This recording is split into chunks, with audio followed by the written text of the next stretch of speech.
दहन पुतलों का ही नहीं, बुरे विचारों का भी करना होगा। आज विजयादशमी यानी दशहरे की आप सभी देशवासियों को ढेर सारी शुभकामनाएं। चलिए दोस्तों, जानते हैं आज के देश और दुनिया की सिलेक्टेड काम की और महत्वपूर्ण 50 बड़ी खबरों को सिर्फ 10 मिनट में। पर अभी तक आपने इस वीडियो को लाइक नहीं किया तो लाइक कर दीजिए। आज मनाया जाएगा जीत का प्रतीक विजयादशमी का त्योहार दशहरा। रावण दहन का शुभ मुहूर्त सूर्यास्त के बाद से रात 10:33 तक रहेगा। रावण दहन के लिए सबसे उपयुक्त समय सूर्यास्त के बाद का है। विशेष रूप से सूर्यास्त और रात 10:30 बजे के बीच इस समय को रावण दहन के लिए सबसे पवित्र माना जाता है। वहीं दशहरे के दिन शस्त्र पूजा करने के लिए शुभ मुहूर्त दोपहर 2:03 से लेकर 2:49 तक रहेगा। पूर्वी एशिया शिखर सम्मेलन में पीएम मोदी ने आतंकवाद को बताया गंभीर खतरा। बोले 21वीं सदी भारत की हर देश की संप्रभुता का रखना चाहिए सम्मान। साथ ही पूरी दुनिया को दिया संदेश, कहा यह युद्ध का युग नहीं, समस्याओं का समाधान युद्ध के मैदान से नहीं निकल सकता। हरियाणा के नए सीएम के रूप में नायब सैनी 15 अक्टूबर को लेंगे शपथ। आईजी मित्तल, पूर्व सांसद भाटिया ने पंचकुला के परेड ग्राउंड का लिया जायजा। शपथ ग्रहण समारोह में पीएम मोदी के अलावा अमित शाह और राजनाथ समेत कई केंद्रीय मंत्री और भाजपा शासित राज्यों के मुख्यमंत्री भी होंगे शामिल। देश के टॉप 100 अमीरों की संपत्ति पहली बार हुई 90 लाख करोड़ पार। बड़े उद्योगपति की संपत्ति एक साल में 40% बढ़ी। 2020 की तुलना में दोगुनी। फोर्ब्स की रिपोर्ट इंडियाज 100 रिचेस्ट 2024 के मुताबिक टॉप 100 में 80% से ज्यादा अमीर भारतीय पहले से ज्यादा अमीर हो गए। भारत में भूखमरी यानी ग्लोबल हंगर इंडेक्स में भारत 127 देशों में 105वें स्थान पर। पाकिस्तान हमसे पीछे, लेकिन नेपाल, श्रीलंका और बांग्लादेश की हालत हमसे बेहतर। वहीं चीन, यूएई और कुवैत समेत 22 देश पहले नंबर पर। दीपावली से पहले 25 से 26 अक्टूबर को मथुरा में होगी आरएसएस की राष्ट्रीय कार्यकारिणी की बैठक। इसमें संघ प्रमुख मोहन भागवत और सर कार्यवाहक दत्तात्रेय होसाबोले समेत आरएसएस के सभी 46 प्रांतों के प्रमुख और उप प्रमुख के साथ ही कार्यकर्ता और प्रचारक भी होंगे शामिल। उत्तराखंड में अब शराब पीकर गाड़ी चलाते हुए मिले तो खेल नहीं, निरस्त होगा ड्राइविंग लाइसेंस। साथ ही संबंधित चालक 12 महीने तक नया लाइसेंस बनाने के लिए भी नहीं कर सकेगा आवेदन। प्रदेश में जनवरी से अगस्त तक 1800 डीएल निलंबित किए जा चुके हैं। मुकेश अंबानी की रिलायंस ने नवरात्रि के फेस्टिव सीजन में खेला बड़ा दाव। जियो फाइनेंस ऐप का नया वर्जन किया लॉन्च। रिलायंस इस ऐप के जरिए आकर्षक ब्याज दर पर दे रही लोन, साथ ही इंश्योरेंस और म्यूचुअल फंड में पैसे लगाने की भी मिलेगी सुविधा। पराली जलाने पर अब किसानों को सिर्फ कानूनी कार्यवाही का ही सामना नहीं करना पड़ेगा, बल्कि जाना पड़ सकता है जेल। वायु गुणवत्ता प्रबंधन आयोग ने जिला अधिकारियों को दिए विशेष अधिकार। सुप्रीम कोर्ट ने लगाई थी फटकार।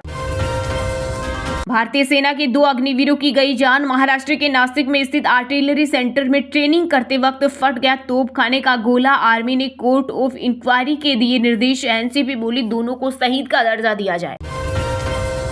बटोगे तो कटोगे, बांग्लादेश का जिक्र कर हिंदुओं से बोले बीजेपी के फायर ब्रांड नेता और केंद्रीय मंत्री गिरिराज सिंह। कहा बांग्लादेश के हिंदुओं पर हो रहे अत्याचार नहीं सहेगा हिंदुस्तान। अब हिंदुओं को एक करने का समय आ गया। पाकिस्तान में 22% से 1% हिंदू हो गए। महाराष्ट्र के डिप्टी सीएम अजित पवार ने कैबिनेट मीटिंग छोड़ी। सीएम शिंदे से कहा सुनी की खबर। अजित की सफाई परमिशन लेकर बाहर आया था। पीएम मोदी ने लाओस के प्रधानमंत्री सोनेक्स सिफानदोन के साथ की मुलाकात। दोनों देशों के बीच अर्थव्यवस्था और रक्षा क्षेत्र में सहयोग पर बनी सहमति। महंगाई की मार से आम जनता हुई परेशान। सब्जियों के बढ़ते दामों ने बिगाड़ा रसोई का बजट। टमाटर और शिमला मिर्च ने लगाया शतक तो मटर 300 पार। लोग बोले लग्जरी हो गई सब्जी। बिहार वालों की बल्ले बल्ले। दिवाली और छठ में पटना से दिल्ली के लिए चलेगी वंदे भारत। यह ट्रेन लगभग 11.5 घंटे में सफर तय करेगी। कांग्रेस बोली हरियाणा में 20 सीटों पर दोबारा हो मतगणना, ताकि चुनाव प्रक्रिया पर उठे सवालों को खत्म किया जा सके। पार्टी नेता संदीप दीक्षित बोले ईवीएम में गड़बड़ी। वहीं आप सांसद संजय सिंह ने कहा गठबंधन में जाट घेर जाट की राजनीति नहीं होती। यूपी की योगी सरकार ने अखिलेश यादव को जेपी सेंटर जाने से रोका। जयप्रकाश नारायण की जयंती के अवसर पर सपा प्रमुख ने घर में लगी लोकनायक की मूर्ति पर माला चढ़ाई। कहा नीतीश कुमार एनडीए से वापस ले समर्थक। त्योहार नहीं होता तो तोड़ देते बैरिकेडिंग। परमाणु हथियार मुक्त दुनिया बनाने में जुटे जापानी संगठन निहोन हिडानक्यो को मिला शांति का नोबेल पुरस्कार 2024। यह संगठन हिरोशिमा के पीड़ितों का करता है प्रतिनिधित्व। रूस कश्मीर में आम आदमी पार्टी ने नेशनल कॉन्फ्रेंस को दिया समर्थन। इससे पहले 10 अक्टूबर को 4 निर्दलीय विधायकों ने भी एनसी को समर्थन देने की घोषणा की थी। इस तरह एनसी और कांग्रेस के समर्थन में हुए 53 विधायक। महिला सशक्त तो समाज सुरक्षित। महानवमी के अवसर पर यूपी के सीएम योगी ने गोरखनाथ मंदिर में कन्याओं का पांव पखार कर मातृ शक्ति की आराधना। बोले, महिलाओं का सम्मान और सशक्तिकरण होगा तो समाज स्वयं ही सशक्त और सामर्थ्यवान होगा। हरियाणा के सीएम नायब सैनी किसानों को लेकर एक्शन में आए। सभी 48 एमएलए को फील्ड में जाने को कहा। वहीं धान लिफ्टिंग में देरी पर अधिकारियों को लगाई फटकार। मुख्य सचिव को मंडियों में धान और बाजरा खरीद की व्यक्तिगत तौर पर निगरानी करने के दिए निर्देश। रतन टाटा के निधन के बाद सौतेले भाई नोएल टाटा बने टाटा ट्रस्ट के चेयरमैन। मुंबई में हुई मीटिंग में नोएल के नाम पर बनी सहमति। अभी ट्रेंड टूर वोल्टास के प्रमुख हैं। बांग्लादेश के जेसोरेश्वरी मंदिर में मां दुर्गा का मुकुट चोरी। पीएम मोदी ने 3 साल पहले चढ़ाया था। चोर का मुकुट ले जाते हुए CCTV footage viral. Bhupendra Singh Hooda से कांग्रेस आला कमान नाराज। चुनाव में वास्तविक स्थिति को लेकर नेतृत्व को अंधेरे में रखा। हरियाणा को लेकर हुई बैठक में नहीं बुलाए गए। वहीं पूर्व सीएम पर भड़के कांग्रेस नेता शमशेर सिंह गोगी। बोले, शुरू से ही पार्टी के अंदर था भीतरघात। ईडी ने मनी लॉन्ड्रिंग के मामले में दिल्ली गुरुग्राम में 15 ठिकानों पर मारी रेड। 200 करोड़ से ज्यादा की संपत्ति पहचानी। वाटिका लिमिटेड कंपनी ने 400 से ज्यादा इन्वेस्टर के साथ की थी धोखाधड़ी। कार्यवाहक सीएम नायब सिंह सैनी बोले, कांग्रेसियों को जलेबी खिलाएंगे। हरियाणा बीजेपी ने राहुल गांधी को ऑनलाइन भिजवाई। चुनाव परिणाम से पहले दीपेंद्र हुड्डा ने कहा था जीतने के बाद मुख्यमंत्री को भिजवाएंगे। नैना देवी मंदिर पहुंचे भाजपा अध्यक्ष जेपी नड्डा। नवरात्रि पर की गई विशेष पूजा अर्चना। हरियाणा चुनाव में जीत के बाद दर्शन के लिए आए। बिहार के मुख्यमंत्री नीतीश कुमार ने बाढ़ प्रभावित परिवारों के खाते में ट्रांसफर किए 225.25 करोड़। वहीं केंद्रीय मंत्री गिरिराज सिंह की हिंदू स्वाभिमान यात्रा पर आरजेडी ने साधा निशाना बताया हिंदू मुसलमान को लड़ाने की साजिश। मोदी सरकार से परेशान है जनता। महाराष्ट्र और झारखंड में हारेगी बीजेपी। बिहार कांग्रेस अध्यक्ष अखिलेश प्रसाद सिंह ने किया दावा। बोले, जिस तरह से देश भर में महंगाई बेरोजगारी बढ़ी, किसान और नौजवान परेशान है, इससे में निश्चित रूप से लगता है कि भाजपा दोनों राज्यों में चुनाव हारने वाली है। हरियाणा सरकार ने श्रम कल्याण बोर्ड अध्यक्ष नरेश जांगड़ा को हटाया। कुलदीप बिश्नोई के करीबी रहे जांगड़ा विधानसभा चुनाव के दौरान कांग्रेस से हो गए थे शामिल। नवी मुंबई एयरपोर्ट पर उतरा वायुसेना का C295 एयरक्राफ्ट। लैंडिंग ट्रायल हुआ सफल। इस दौरान सीएम शिंदे भी विमान में बैठे। अडानी की कंपनी ने बताया मार्च 2025 तक एयरपोर्ट पर फ्लाइट ऑपरेशन शुरू हो जाएगा। नीतीश कुमार को एनडीए से अलग हो जाने की नसीहत दी जाने पर जेडीयू ने समाजवादी पार्टी के मुखिया पर बोला हमला। राजीव रंजन बोले, अखिलेश यादव ने जेपी के मूल्यों को कहां अपनाया। मनी लॉन्ड्रिंग से जुड़े मामले में एक्ट्रेस शिल्पा शेट्टी और उनके पति राज कुंद्रा को बॉम्बे हाई कोर्ट से मिली बड़ी राहत। ईडी की ओर से जारी बेदखली नोटिस पर लगाई रोक। कहा, जब तक याचिका पर अपीलेट ट्रिब्यूनल सुनवाई नहीं कर लेता तब तक मामले में कोई कार्यवाही नहीं की जाएगी। बीसीसीआई ने घरेलू सीजन के लिए बदले क्रिकेट के कई नियम। अगर रिटायर हुए तो दोबारा नहीं मिलेगी बैटिंग, माना जाएगा आउट। सिर्फ चोटिल होने पर ही रिटायर हट की सुविधा होगी। मुंबई में देर रात आंधी और तेज बारिश से कई उड़ानें हुई प्रभावित और सड़कें डूबी। वहीं मध्य प्रदेश, राजस्थान, तमिलनाडु, केरल, कर्नाटक, गोवा, महाराष्ट्र, अरुणाचल प्रदेश समेत 15 राज्यों में बारिश का अलर्ट।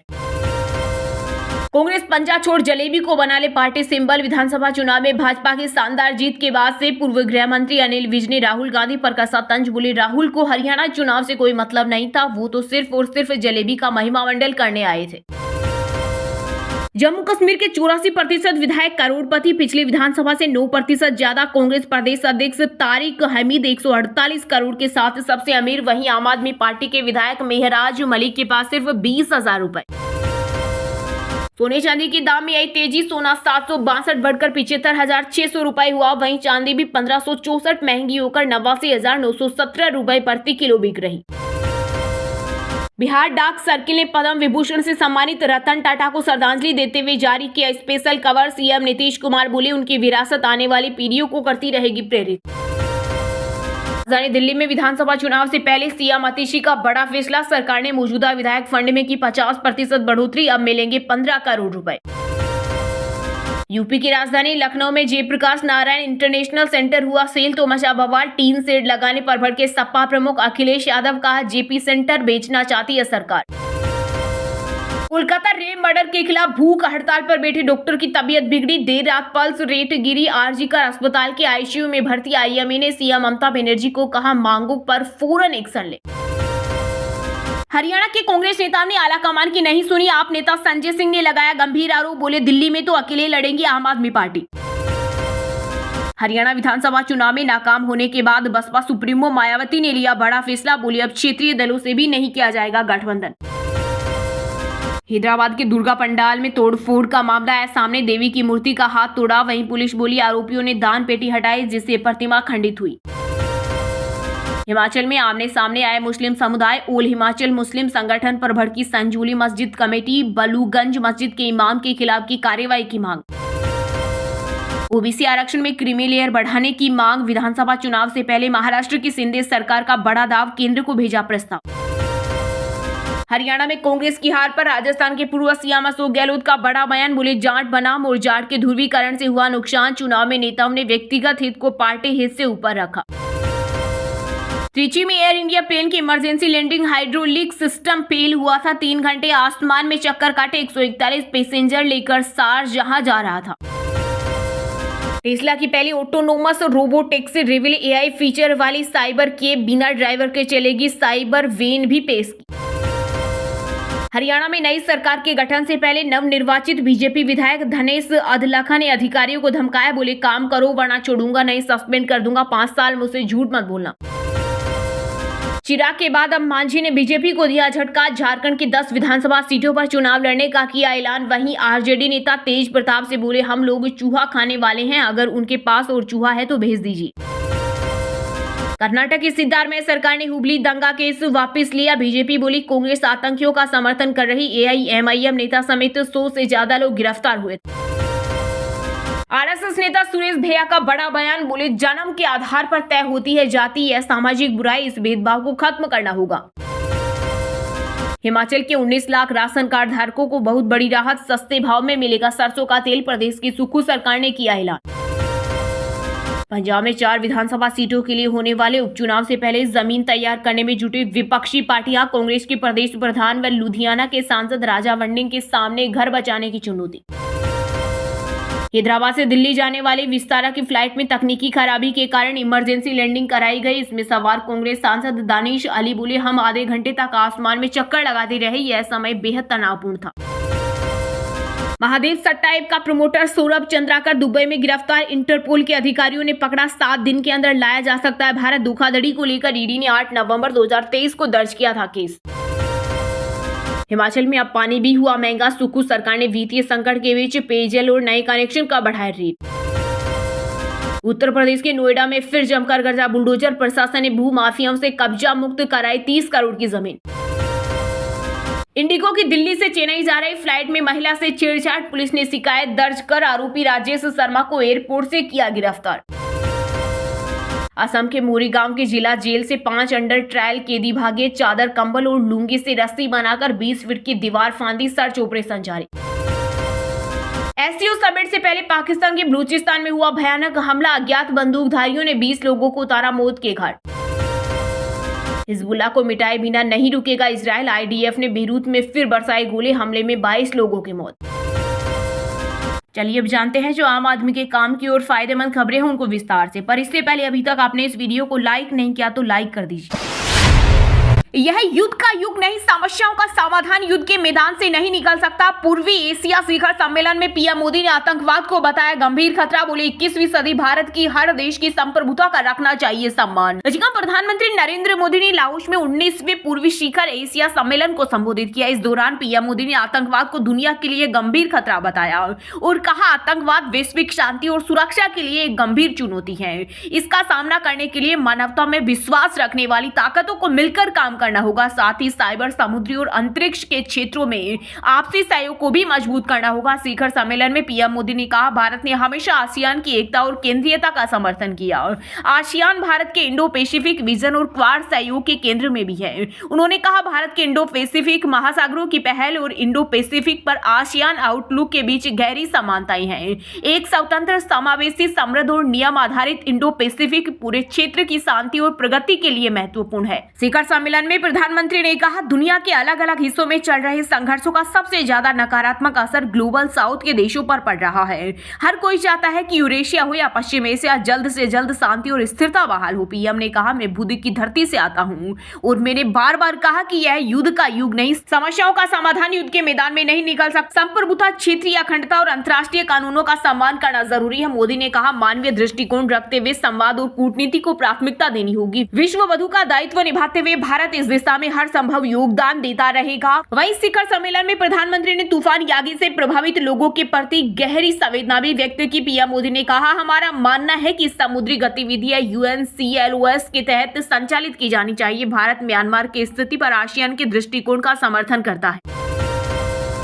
हरियाणा के नए सीएम के रूप में नायब सैनी 15 अक्टूबर को लेंगे शपथ। आईजी मित्तल, पूर्व सांसद भाटिया ने पंचकूला के परेड ग्राउंड का लिया जायजा। सीएम के शपथ ग्रहण समारोह में पीएम मोदी के अलावा अमित शाह, राजनाथ समेत कई केंद्रीय मंत्री और भाजपा शासित राज्यों के मुख्यमंत्री भी होंगे शामिल। हरियाणा के नए सीएम का शपथ ग्रहण समारोह 15 अक्टूबर को होगा। नायब सैनी ही दूसरी बार मुख्यमंत्री पद की शपथ लेंगे। इसके लिए पंचकूला के सेक्टर 5 में स्थित परेड ग्राउंड में तैयारियां शुरू हो चुकी है। कार्यक्रम में 50,000 लोग आएंगे। सीएम के शपथ ग्रहण समारोह में पीएम मोदी के अलावा अमित शाह, राजनाथ समेत कई केंद्रीय मंत्री और भाजपा शासित राज्यों के मुख्यमंत्री भी शामिल होंगे। इससे पहले यह शपथ ग्रहण समारोह 12 अक्टूबर को होने वाला था, लेकिन प्रधानमंत्री मोदी के देश से बाहर होने के चलते कार्यक्रम को टाल दिया गया। अहम बात यह है कि अभी बीजेपी ने नायब सैनी को ही दूसरी बार सीएम बनने को लेकर औपचारिक घोषणा नहीं की है। इसके लिए शपथ ग्रहण समारोह से एक दिन पहले चंडीगढ़ में बीजेपी विधायक दल की मीटिंग होगी, जिसमें इसका ऐलान किया जाएगा। हालांकि गृह मंत्री अमित शाह ने चुनाव के वक्त ही पंचकूला में कहा था कि ये चुनाव नायब सैनी की अगुवाई में लड़ा जाएगा। वहीं कार्यवाहक मुख्यमंत्री नायब सिंह सैनी चंडीगढ़ पहुंचते ही एक्शन मोड में आ गए। उन्होंने पार्टी के सभी 48 विधायकों को फील्ड में एक्टिव रहने को कहा। साथ ही यह भी हिदायत दी कि वे चल रही धान की खरीद को लेकर मंडियों का दौर करें। इसके अलावा किसानों को किसी प्रकार की कोई दिक्कत न हो, इसे देखते हुए जिलों के अधिकारियों के साथ समन्वय बनाकर काम करे। सीएम सैनी ने विधायकों के साथ यह मीटिंग ऑनलाइन जूम पर की थी। इस मीटिंग में सीएम ने सभी नवनिर्वाचित विधायकों को जीतने और पूर्ण बहुमत की सरकार आने की बधाई भी दी। धान खरीद को लेकर सीएम नायब सिंह सैनी ने जल्दी खरीद और तुरंत भुगतान करने के निर्देश दिए। इसके बाद मुख्य सचिव डॉक्टर TVSN प्रसाद ने सभी प्रशासनिक सचिवों को राज्य की मंडियों में धान और बाजरा खरीद की व्यक्तिगत तौर पर निगरानी करने के निर्देश दिए। उन्होंने कहा कि प्रशासनिक सचिव मंडियों का दौरा करें ताकि सुचारू खरीद के लिए सभी जरूरी प्रबंधन सुनिश्चित किए जा सके।